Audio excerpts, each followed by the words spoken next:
The views and opinions expressed in the following program are those of the participants and do not necessarily reflect those of KSMQ Public Service Media Incorporated or its assigns. Welcome to Garden Connections. I'm your host, Stephanie Passingham. On today's show, we're going to learn about rain gardens. We're going to visit a residence in Rochester, Minnesota, where the homeowners built their own rain garden, designed it themselves. It's a great project, and we're going to learn a lot about it.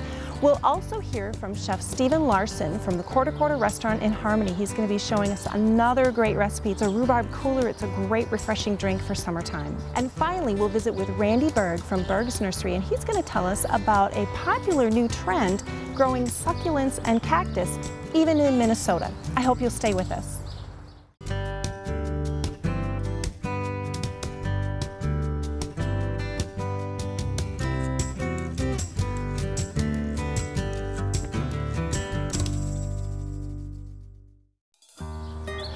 Well, we're in the backyard of Joe Sixta's parents' house here in Rochester, and we're going to learn more about rain gardens.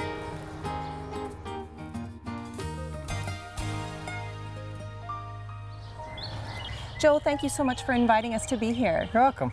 So your mom says this was your brainchild, your idea. Tell us how you got interested in rain gardens. Kind of. It was kind of my idea. It started, we've been sort of vegetable gardening for a while in like community gardens.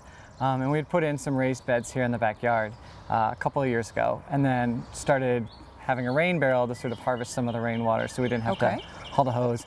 We'd always kind of talked about doing some sort of bigger garden.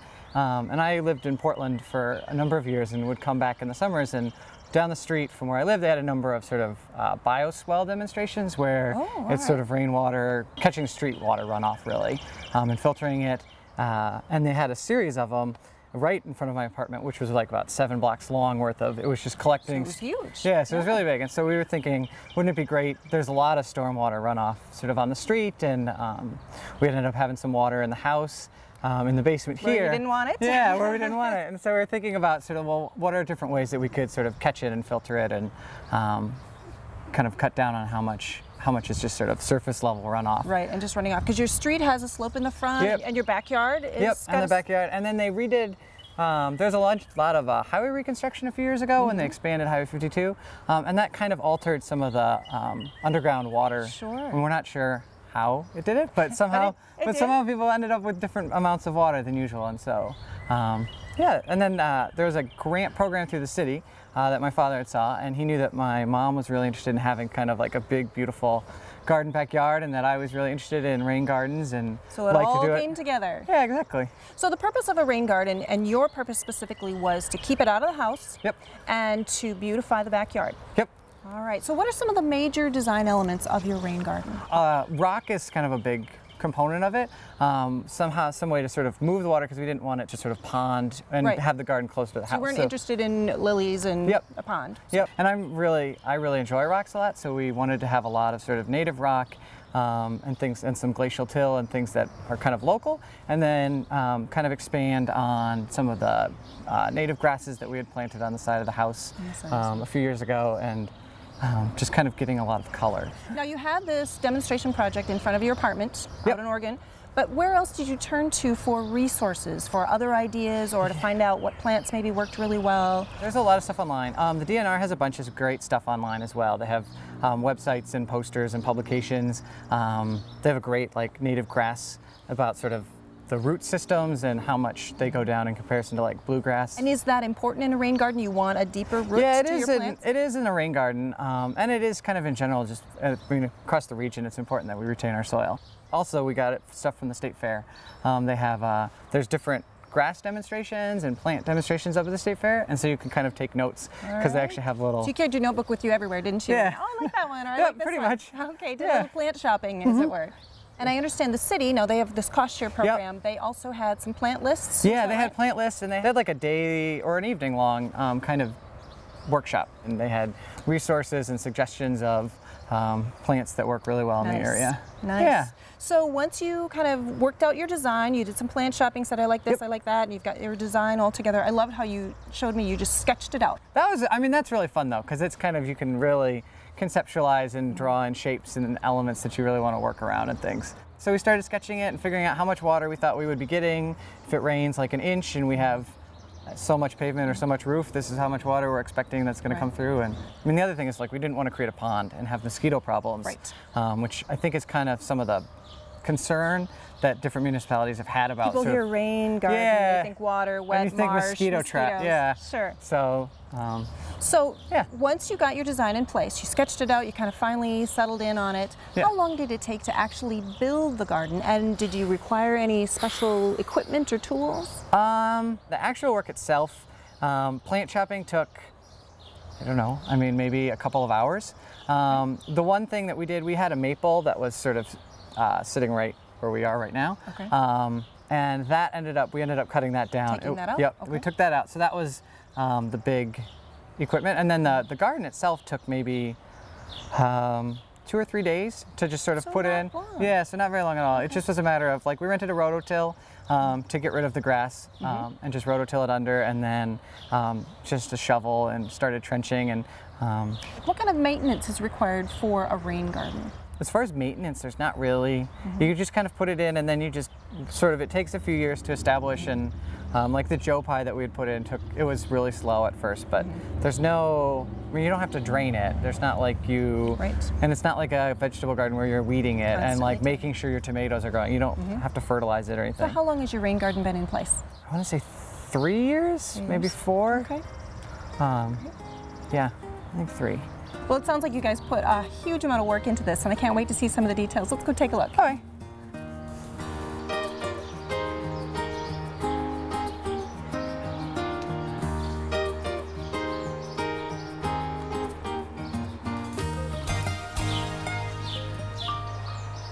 So this is the beginning. This is the start of the rain garden, and I see you've got some of your native grasses up here already. Yeah, so we had put in sort of some native grasses along the side of the house, so we didn't have to mow a few years ago, and kind of put in a little limestone pathway as well, and just wanted to continue it down. And this is kind of the first sort of pool of the garden. All the water that's coming off the back of the house. Back of the house? The back of the house and the deck all comes right to this spot, and the idea is that it had sort of naturally pond here, and it did pond up kind of near the front of the house, and so we wanted to really just move it away from the house so it was away from the foundation. So you changed the slope just a little bit, and you put in these actually large and small rocks in here. Yeah, yep. All right, and where did you get your rocks from? So the rocks, that was the more labor-intensive part.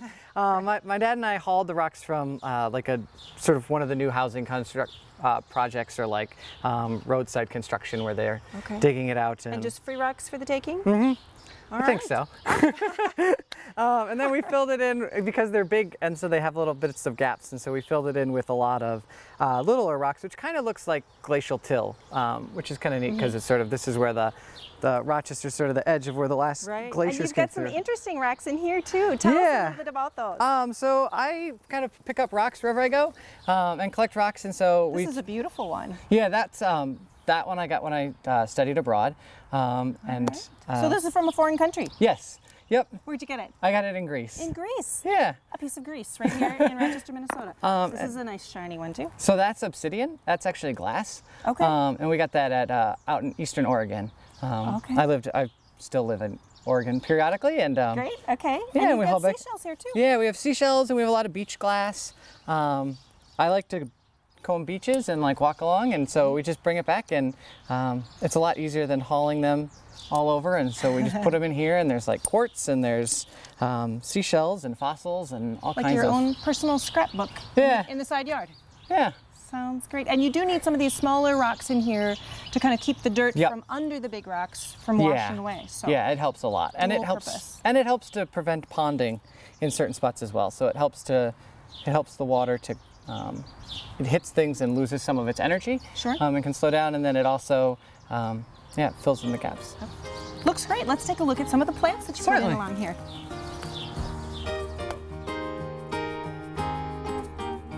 So these are some of the plants that you put in the rain garden, and some of them are newer than others. Yep. I think you said your mom said you put in we put in daffodils last fall. Okay. And these are the ones that didn't get dug up by squirrels. But all right, that's good. Yeah. And you've got them both on the side and right in the center. This one obviously can take the water. This is Monarda, right? Yeah. Bee balm. So. Yep. Great for butterflies. It is, and that was something we did try to do, was to get a lot more birds and butterflies in. It's not like a butterfly garden, but it would be cool to have more of it. Yeah. Yeah. And so we're hoping to get some milkweed to come in later. But Milkweed, that's funny. A lot of people want to get rid of it. I know they do, but we want some because it's good for monarchs. But Sure. yeah, so we tried to get it in, and since this, I mean, it's shaded now, but this is the sunniest part, and so we put in a lot of sort of perennials that tend to be green, so they're really easy for maintenance, but they don't have a whole lot of color. Right. And so we kind of put some in where we could up on this side, and daffodils and Sounds good, and a beautiful yellow leaf there on that plant. yeah, and we have some more of it down below, but it's actually done better up near the top, and Done so we've better thought up about top. moving it. And coral bells provide a little dash of color. They're very delicate and dainty flower, but beautiful besides. Yeah. And I see you use your rain garden for vegetables as well too. Let's go take a look. This is kind of the main area of the garden, of the rain garden at least. So with all rain garden design, you really have to have some kind of big Kind of rain slow garden. down place. Exactly. And this is where most of the water tends to get absorbed, and that's the goal of it. And it's harder for us because like there's a black walnut tree right over us, and it's also very shaded. And so kind of getting plants that could establish, like we have a lot of ferns and we have hostas. Hostas are beautiful. Yep, and they've been really great. You managed to do a good job of bringing in some color though. Even though you don't have a lot of sunshine, you've got beautiful color Yeah, in we have leaves, different colored you've got leaves. beautiful color in flowers. You've got some little white flowers back here. Yeah, we just on tried the to, spring plant. yep, so we kind of have more greens and cool colors rather than kind of like bright butterfly Bright colors. reds But and golds. yeah, but then we also were able to put, which is nice, we could put bird feeders Sure, right in the little back. architectural interest as well. Yeah. Let's go take a look at the bottom. Okay. We're here at the bottom of the rain garden, and you kind of got hostas all through the end, and a few daffodils that were here as well. Yep. And really, when you get to the bottom of the rain garden, how much water continues on to the neighbor's house? None. None. Yeah, we don't actually have any water that gets down here. Most of it, for most rain, actually ends up, doesn't even get past the rhubarb plant. It's only for like a really good thunderstorm do we actually even get anything that kind of makes it to the middle and the Joe Pye, and nothing ever, there's no surface runoff at all. And that is its purpose, isn't it? Yeah, that is, yep, that's exactly. To collect it and then slow it down and let it absorb into the groundwater. Great. Yeah. This has been a fantastic learning experience. Thank you so Yeah, much, you're Joe, welcome. for showing us this rain garden. You're welcome. Thanks for coming. Stay tuned for more Garden Connections.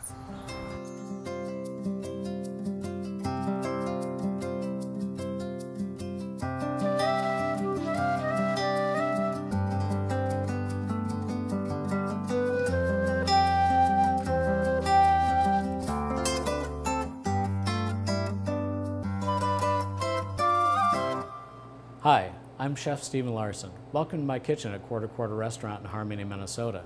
Today's topic is rethinking rhubarb. Chances are, if you live in Minnesota, you've inherited a couple of rhubarb plants. Well, usually the question is, what do I do with this stuff other than make pie or jam? I'm here to alleviate some of your garden guilt and show you a couple of unique ways to use this wonderful vegetable. First thing we're going to do is make what I call a rhubarb ginger ale.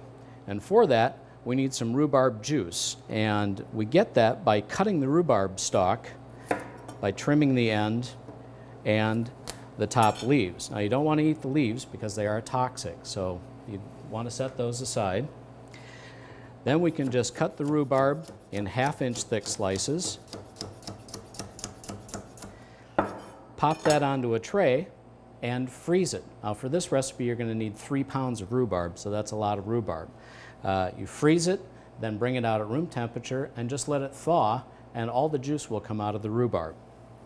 So that's what I have here, is 3 cups of that rhubarb juice. Beautiful pale pink color. So we're going to put that into a small saucepan. We're going to add a cup of sugar, or to taste, really based on how you like tartness or sweetness in the rhubarb itself. And then to that, we're going to add 8 slices of fresh ginger. Now, this has been peeled, and I know that seems like a lot of ginger, but it really isn't that strong in the final dish. We're going to put that over high heat and bring it to a boil.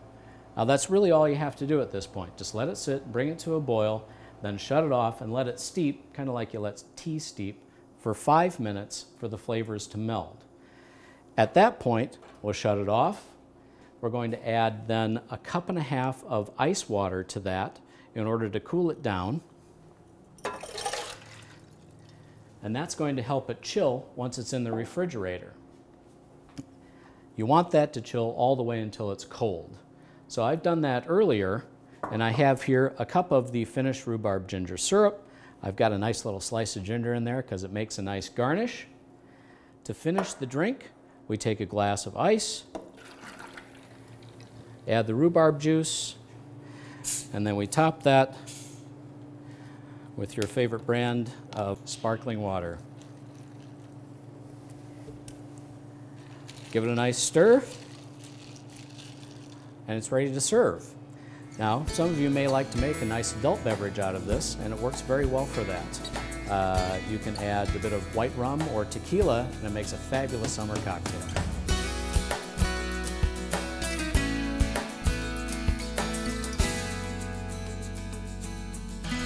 Well, thank you, Chef Larson. He always gives us great recipes to try with things from our garden. So we're back here in the studio now, and earlier in the show we talked about what to do when you have too much water. You want to slow it down, you want to direct it, you want to work with a rain garden. We're going to go to the opposite end of the spectrum now. We're going to talk about plants that really don't need much water at all. And our special guest is Randy Berg from Berg's Nursery. Thanks so much for being here. My pleasure. So this apparently is a hot new trend. This is a hot new trend. Many people are getting into succulents, and it's no wonder why. When you look across the table here, all the different colors and textures, would you ever imagine? They are beautiful. When I think cactus or succulent, I think small, pokey spines, not this beautiful. I mean, they look lush. That's just amazing. And of course, the family of cactus and some succulents do have those pokey spines, but many of the new succulent varieties that are being grown for homeowner use are very soft and friendly to the touch, so you don't have to worry about that kind of And what spiny is thing. the difference? Can you explain to us the difference between a cactus and a succulent? Well, it's been said that all cactus are actually succulents. Okay. But not all succulents are cactus or cacti. And cactus typically are characterized by a very organized row of spines. And succulents can also have some spines, but typically they're more random, and they're usually not nearly as wicked or sharp to the touch. This individual plant, for example, is the only cactus on the table here, and it actually has some very fuzzy or soft spines. They're like little tufts. But you can see how organized all the spines are. They're very neatly lined up. And that's one of the characteristics of a cactus versus a succulent. Succulent just is a term that means fleshy leaves and stems that hold moisture. Okay. And in so being, they become very simple to care for because most of that moisture is held within the stems. Rather than in the root zone or looking for moisture out of the ground. Now, we think of cactus and succulents as being southwestern, Arizona, desert kind of plants. And here we are, Minnesota, northern Iowa, and people are growing these. How does that work? We are growing these, but many of these are tender, so we don't want to deceive anybody and have them plant them outside thinking they're going to come back every year. We do have a few varieties of yucca. There's prickly pear cactus and so on that are winter hardy, some sedums that work great outdoors, and we've used those for many years. But by and large, to get all these different colors, textures, and styles, these plants are tender, so they can be used on your patio all season long, and then brought in as great houseplants. Houseplants for the winter. So it's primarily container gardening. If you're looking for this variety, you can have them outside. But bring them in the winter because they won't survive. Well, help us identify some of these plants. If folks at home are saying, oh, I love this one, look at how this has kind of the darker green on the edge of the leaf, and then it's this bright lime green in the center. Identify this some of is these a plants sedum for us. variety right here. And sedum is characterized, and there are many winter hardy varieties. This one does not happen to be one, but there are many of them. They have a large leaf to them, and they usually grow large. But in a mixed container like this, there's paddle plant, there's aeonium. So this is paddle plant? This is paddle plant way back here. Oh, the one in the back here. Let's turn this around so we can see. That's paddle plant right there. And I can see why it's named that. Look at those big leaves. Large paddle to it. Okay, so paddle plants. Right, and maybe we could jump way up here and take a look at, these are some sedum mixes here. Those are low-growing sedums, different varieties, but totally different color to them. Just about every sedum will bloom at some point. So that's an added plus. Not only do you have colored foliage, but you get the seasonal bloom to it as well, without much work at all. This one has a hints of looking like an evergreen. It does look like an evergreen. It's a needle-leafed sedum also. It's actually related to that one up there. And so there's a lot of plants that are related and they work together nicely. Keep turning this one. This one itself looks, the entire thing almost looks like a flower. Yeah, it looks like a little star. That's a hen and chicks. Hen and chicks are winter hardy here. They spread slowly, but they multiply into a larger and larger mass. Very easy to move and transplant. If you wanted to take a little bit of it and move it someplace else, you can do that. So very simple. Is this a division then? You would cut the plant in half? Not nearly that complex. You can just pull those little rosettes off and move them. They'll have a small root to them and they'll start on their own and they'll also multiply. I'll be darned. Very simple. Very simple. Beautiful. What have you got in this orange, beautiful orange pot over there? This one here has an aeonium up here, another variety right back here. This one is a sedum right here. So you can see that this and this are both sedum, but completely different varieties. Completely different. Great. The plant way over on the end I wanted to draw your attention to because that actually is a succulent. And we don't usually think of plants that look like that as succulent, but it is. It looks a little crazy. I see it's called a rostamad. Yes, that's a great name for it. And it's an agave, which, of course, we all know is the source of tequila. You grow a tequila plant in your own backyard. That's correct. So when you have these plants, we talked about their low water needs. How often would you have to water something like this? Well, that's always a difficult question based on weather conditions. If it's outside in direct sunlight with no shade, you may have to water once a week. Okay. If it's outside in half a day sunshine and we are in a cloudy period and so on, the water need drops drastically. In fact, the only error we've seen homeowners having with these is watering too much. Too much. What about nutrition for these? You know, you're in a container, so you kind of have to provide everything there is once the nutrients have been pulled out of your original potting mix. Very little required for nutrients. Really? Okay. They're slower growers, so they don't use up a lot of nutrients. But we do like to add a timed release fertilizer that will release through the season slowly as water is applied. Mix that into your Mix it into the potting mix. Okay. Absolutely. And so something like this, how much would you expect it to grow? Or is it going to stay pretty consistent in look over the course of a season if you had an arrangement like this? I would say by the end of the summer, each plant will be a minimum of 1/3 larger. It's about 1/3. So not a lot, but you will. Not a lot, but you'll see it'll look different by the end of the year. Yes, all right. Absolutely. And no pruning required for a succulent? You don't have to, but if you want to, you can pinch or remove anything that's getting ragged looking. Often the succulents will send out in another plant, very much like hen and chicks does, and you can remove that and have an extra plant if you prefer. So there's some options there. Options as well. And what is this guy? He's kind of a long... That's an unusual variety of Aeonia, and it's going to blossom. You can see these are buds. Yep. And it won't be long before they open up, and typically those flowers will be very brilliant. I'm not sure the color on that variety. It could be yellow, but they're very vivid. Very vivid. And it looks, if I'm mistaken, is this one going to bloom That one's as well? going to bloom too. And this guy's fuzzy. Yeah, he's a fuzzy guy. And what's his name? This one is also an Aeonium, but he is just a different variety. You can see all the small plants off to the side coming, growing up fast. You can see those right here. Yeah. He's going to bloom. The thing I love about the examples that you brought here today is, as you mentioned, they have such kind of different shapes and textures and leaf designs, and you have done some beautiful design work. I mean, these succulents are really something, if you are kind of into doing artistic pieces with your plants. Absolutely. You can bring the succulent world into your world easily by selecting a container that fits your patio decor or your home and filling it with different textures and colors. You can see this one is actually intended for indoors. This is a senecio. It's a succulent vine. So if you feel that, it feels rubbery. Plastic. Yeah, it's plastic. Yeah. But it's a real vine. And the one on the end, of course, is a picture frame piece of... Isn't this adorable? That is called living art. Sure. So there's a... And you're not going to water it a lot. So you're not going to water it a lot. Now, underneath this, is there a container to catch the water? There Could someone is. hang this on their wall? Someone could hang it on their wall. Yes, they could hang it on a fence outside if they chose to. Okay. But there is a container. There's an area that holds media. And when you water, you just stick your water wand inside. Water, down it goes. And away it goes. Yeah. Where should people start? You've got a wonderful variety of plants here. If someone is new to succulents and cactus, where should they begin?